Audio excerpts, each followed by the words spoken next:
Hello, students. Thanks for watching. Today we're going to talk about the role of marketing.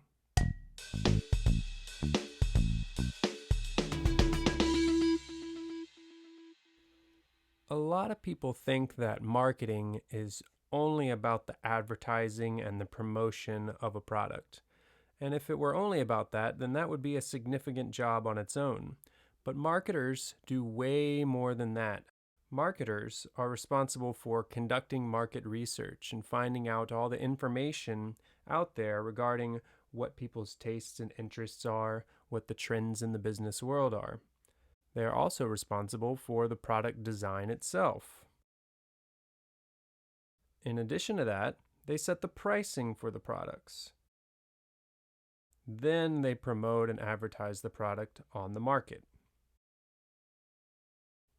And before we get into great detail about what marketing is, I'd like to first discuss what the market is and what we mean when we use that term. A lot of people know what markets are if we're only talking about physical locations where items are bought and sold. We go to the supermarket all the time.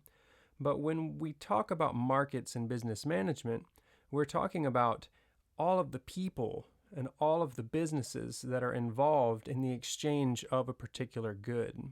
If we look at Japan, for example, and we consider the tea market in Japan, the tea market in Japan is a concept that involves all of the people that purchase tea and produce tea in Japan. So that's something that's important to understand exactly what markets are before we move in and talk about some of the details behind marketing. First, let's talk about some of the characteristics of a particular market. The first thing we need to know about a market is the market size. Some markets are larger than others. For example, the market for toothbrushes should be pretty large, provided people are following their dentist recommendation and replacing their toothbrushes a couple times a year. And then we have some products where the market is relatively small. We have pet carriers, for example. In order for someone to be in the market for a pet carrier, they need a pet. They have to want to carry it around, right? It might be designed specifically for cats in this case. Another thing we need to understand about markets is the growth of the market. Some markets are growing and some markets are shrinking. In this example, we have digital camera sales. Since everyone has a camera on their iPhone now, the market for expensive, portable digital cameras has really been shrinking quite a bit. So if you're a company like Sony or Nikon, you are very aware that that market is shrinking. However, there are other markets that are growing. In this case, we have streaming video market. This is naturally growing in the past few years, and it's expected to grow in the future. So before we enter a market, we really need to know, is that market growing or is it shrinking? Another characteristic of a market will be the number of competitors or how easy it is to enter that market. Some markets are incredibly capital intensive. It's not easy to enter the oil production market. Some have a lot of competitors. Some have very firmly established market leaders like the soft drink industry. Some are easy to enter, like the YouTube market. Another thing we need to understand about markets is the idea of segmentation. Not every single business or product is going to be marketed towards every single person. We need to divide up the population into segments. For example, cat owners, or younger people, teenagers, people with high disposable incomes, people with children. There are all these different characteristics of people that will put them into groups, and we call those market segments. If a business is selling their product to everyone, we call that mass marketing. And on the other hand, we have target marketing. Target marketing is when you're focused towards a particular segment. Another thing that will set one market apart from another is by the product. Some products are homogeneous and some are differentiated. In this example, we have Jolt Cola. Jolt Cola is a lot like any other cola drink, like Coca-Cola, but they have something that differentiates them in that they have twice the caffeine. A homogeneous product might be like bottled water. When you go and you purchase bottled water, you don't really care about the brand or who is making it. They're kind of all the same, so it's a homogeneous product. Another way that we can differentiate markets and products is through goods or services. Services are clearly different from goods because they are intangible. You can't touch them, you can't hold them, you can't return them when it's done. It's very difficult for people to compare side by side one service to another, and they're really focused on people. So, because they are so different from goods, marketing really involves a lot of trust, a lot of timeliness, a lot of relationships, and the perceived value of a service. For example, if I am paying for tutoring, as we can see here, I need to trust that the person is an expert in their field. They need to convince me that they can yield results in a particular time frame. I don't want to be tutored forever. I expect the results in a certain time. You need to rely on relationships if you're providing services. Now, that can be relationships with your current customers, and it can be the relationships that your current customers have with any future or prospective customers. And the other thing is the perceived value. People need to feel like they're getting something. Because it's intangible and they can't see it or hold it, they need to believe that it's worth something in order to purchase it. So that's some of the characteristics of a market. Next, I want to talk about two different approaches on how we can market our products. And that's market-oriented and product-oriented. And what we mean by market-oriented is that they want to figure out what people want and then give it to them.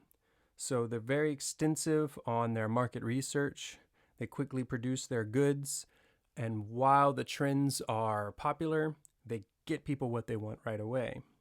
One example that we have here is Zara, the clothing brand. They are a Spanish clothing brand, and they are one of the largest businesses out there.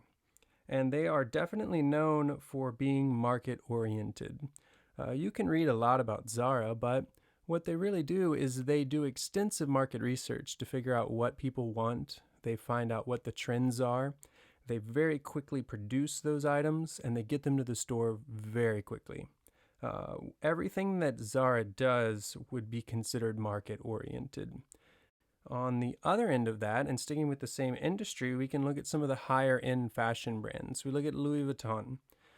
Louis Vuitton is more product-oriented in that they create a superior product, and then they try to convince people that that's what they want. No one is saying, oh, I want a bag with some letters on it. But Louis Vuitton creates the product and shows it to people, and then they want it. So those are two different approaches there, market-oriented and product-oriented. Now, let's look at some more examples real quick. We have a couple products here from the 1980s. I owned a couple of these as a child, and we have the Sony Walkman. When the Sony Walkman and the Nintendo Game Boy came out, they were really revolutionary. They were different. People did not know that they wanted to listen to cassette tapes and walk around the street, and they really didn't know that they wanted to play Tetris on the go. But once these products came out, people had to have them. They were incredibly popular, and they sold very well. Another example we might have is Ferrari. Ferrari simply wants to make the highest quality product that they can. They're not trying to figure out what billions of people around the world want. They're just trying to make a Ferrari, and then they show it to you, and you want it.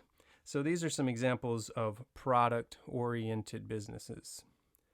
On the other hand, we can look at market-oriented businesses. Market-oriented business examples might be, as opposed to Ferrari, we might look at Toyota. Toyota does extensive market research to figure out what people want. They design a car at the price that most people can afford. They give it the features that most people want, and they're incredibly well selling. In fact, the Toyota Camry, last time I checked, is the #1 selling car in the world.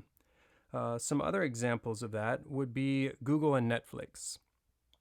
Google and Netflix do an incredible amount of market research, Every time you click on a video on Netflix, they're recording that data and they're seeing what people are interested in watching.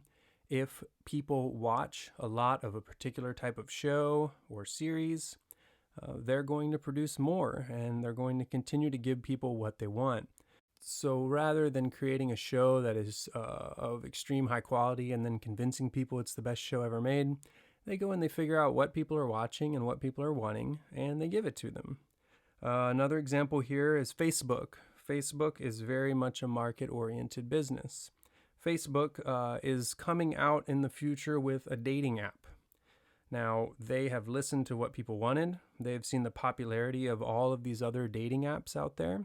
And Facebook's going to use the power that they have and the extensive resources and size in order to give people what they want.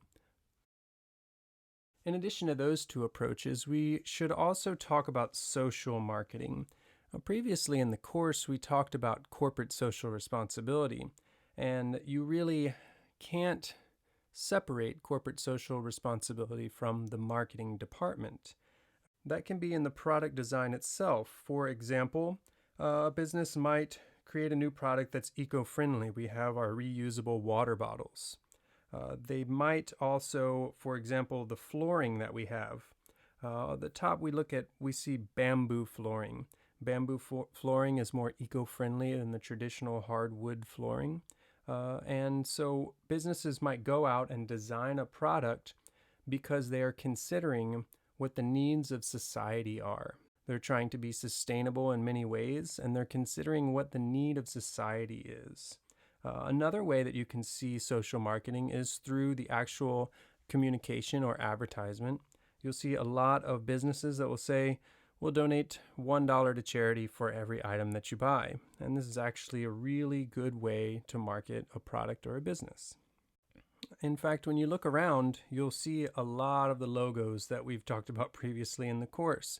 It's not economically beneficial for a business to do organic products as opposed to regular products. But when we look at what people want and we look at what society needs, we find a lot of businesses are moving in this direction because they are subscribing to social marketing.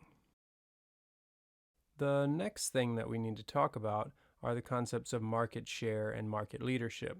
A market share is an incredibly important thing to understand in business management. And essentially what market share is the percentage of the market that a business is taking up with its revenue.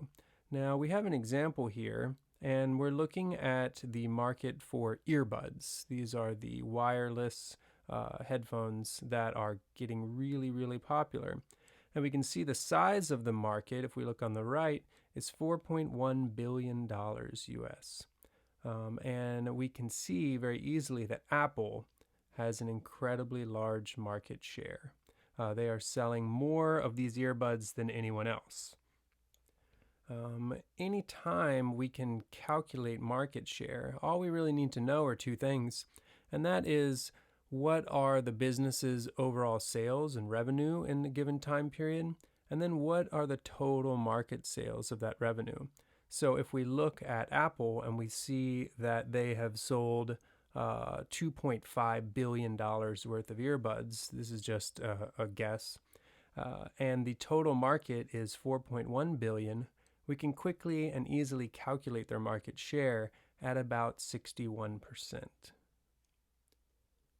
Now, because they have sold so many more earbuds than their competitors, we would consider Apple to be the market leader in this particular market. Now, why are businesses so obsessed with becoming the market leader? It's not just a pride thing, they want to be the best, but there are some serious advantages that come with being a market leader. We've already learned about economies of scale in the course, and that basically is, the larger you are, the easier and more cost-effective it is to accomplish several things. But just being the market leader will give you some advantages. One, naturally, it's easier to generate a profit if you're the market leader. You have greater revenue, and when you do your final accounts, you'll see that greater revenue usually leads to profit. but you're also going to get better treatment from suppliers and retailers.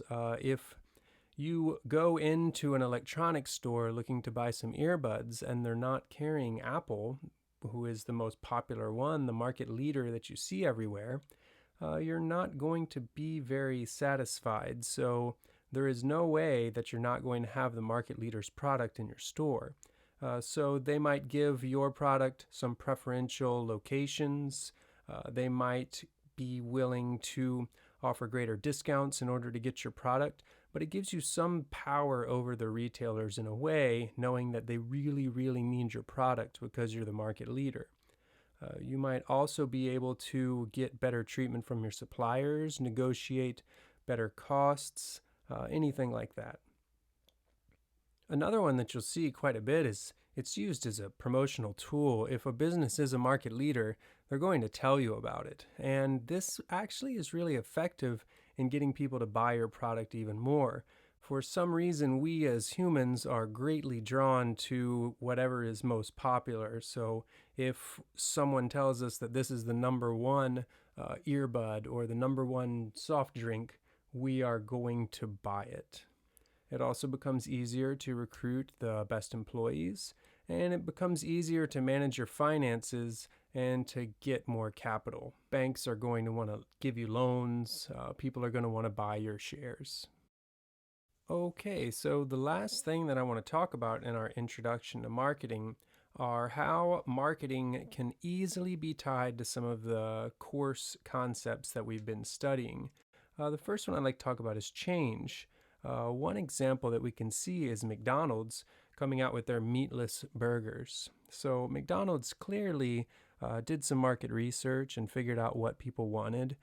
There is a healthy lifestyle movement going on in the United States and around the world where people want healthier alternatives. Now, this would typically not bode well for a company like McDonald's, but because they are market driven and because they have market oriented practices, they see what people want and then they give it to them, which would be the meatless burger that we see.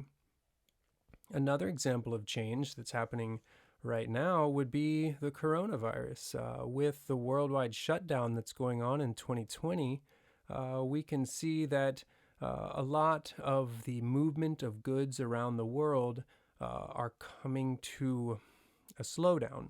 And so this will be interesting to see how can businesses react in the products that they develop and the products that they create and how they market to people. If we are unable to ship our smart speakers or our computers or our watches or televisions around the world, how will that result in a change in consumer wants and needs? Do we adjust the price of these items that are currently where they need to be and ready to be sold? Do we start to develop new products? This is something that's pretty interesting that we'll have to wait and see how this particular change in the external environment is going to impact the marketing decisions of businesses out there. You can already see there are a lot of businesses that are taking advantage of this particular situation. Next, I want to talk about innovation, and innovation in marketing can seem difficult to exactly figure out when you see it, but it's actually everywhere, and you see it all the time. So I want to talk about a couple things, and one of them is product placement in advertising. If you watch television or you watch YouTube videos or anything like that, you'll notice that products are put into movies quite a bit. In this example, the makers of this show could have put any product in this scene. They could have had this character prefer anything to eat for breakfast, but they chose these particular waffles, Eggo waffles. This was not done by accident. This is done by marketing for this business that makes these products. And it's a really innovative way to advertise your product, is to actually incorporate it into some sort of media. This has been done for a while now. It will continue to be done. And anytime you can find an organization that's doing this, it is definitely very innovative in marketing. The next one I want to talk about is a huge deal, and it's called big data. Now, if you don't know what big data is, I'm not really going to lecture on it here, but you should look it up and research it and find out about it because it is huge in the world. And essentially, what big data is every little mouse click that you make on your computer, any website that you go to, this stuff is being recorded by someone. Google, in particular, tracks a lot of data, and so they know what you're clicking on and they know what you're doing.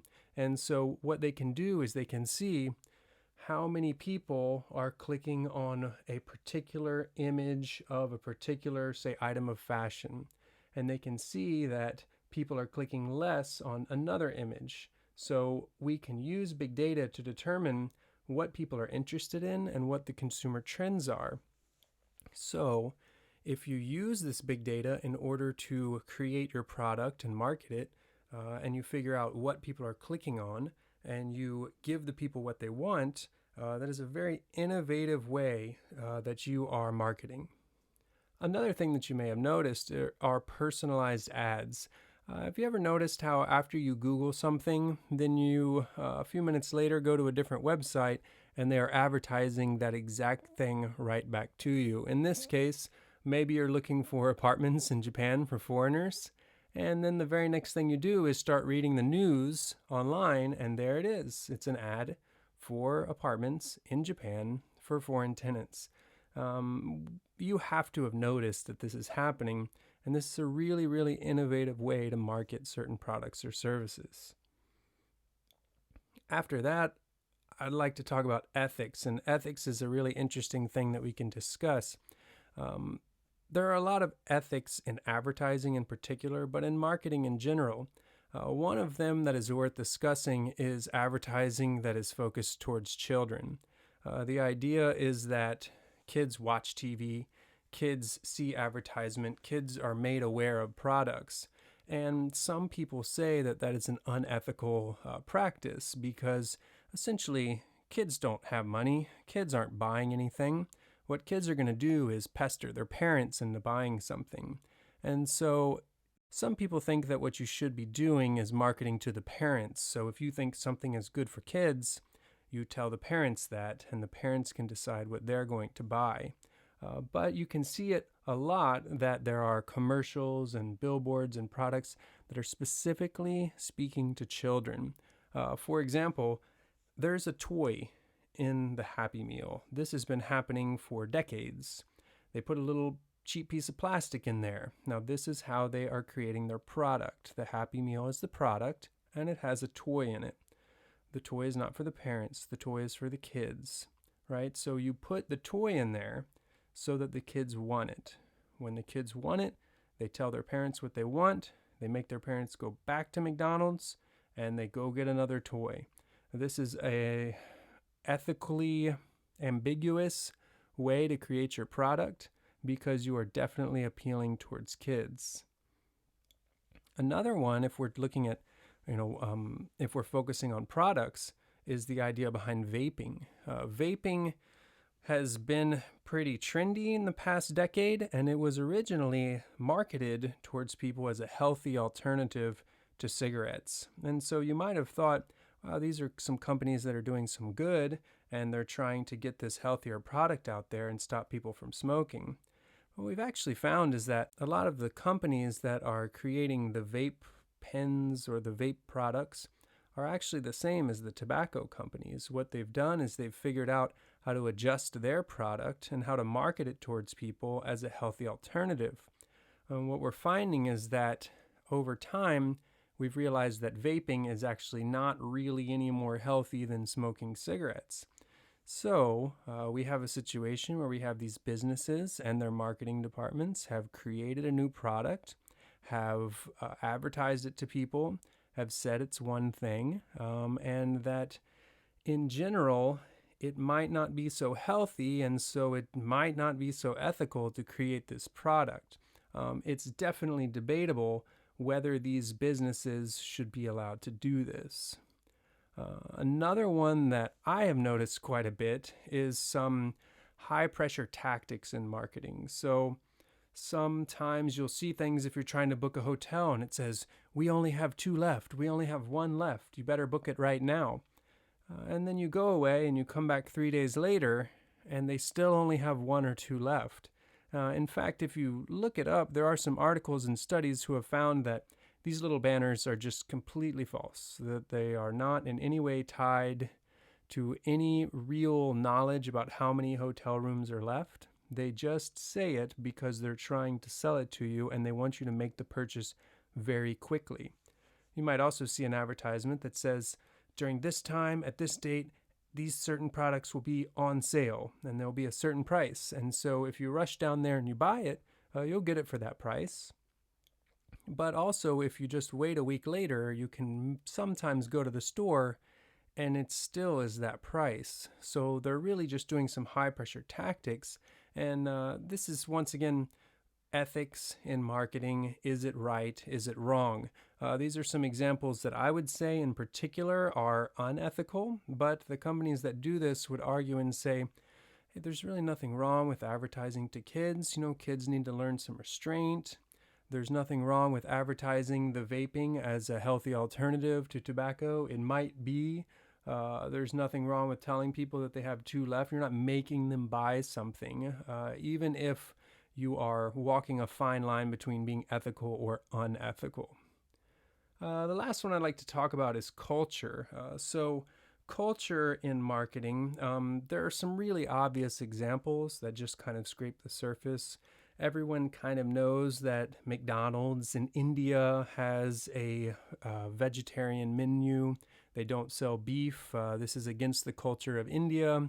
It's a violation of Hinduism, which is the main religion in India. So McDonald's has adjusted the products that they offer so that they can be in India and compete in India.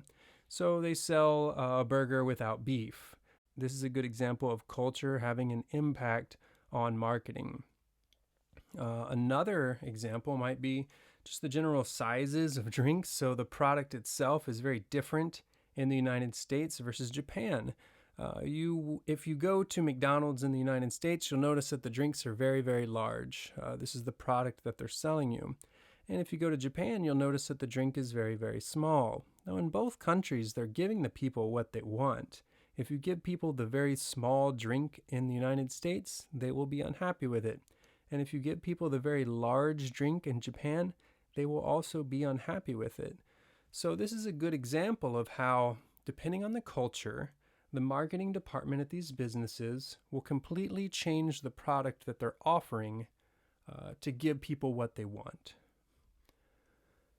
In fact, you'll notice that the names of some products are completely different based on the culture. And this is another example of how culture is driving marketing. So in the United States, it's Diet Coke. But if you go to other parts of the world, they don't use this word diet to mean anything that is reduced calories or healthier. They will say Coca-Cola Light. So that's just about it. I want to thank you for listening, and I will see you in class.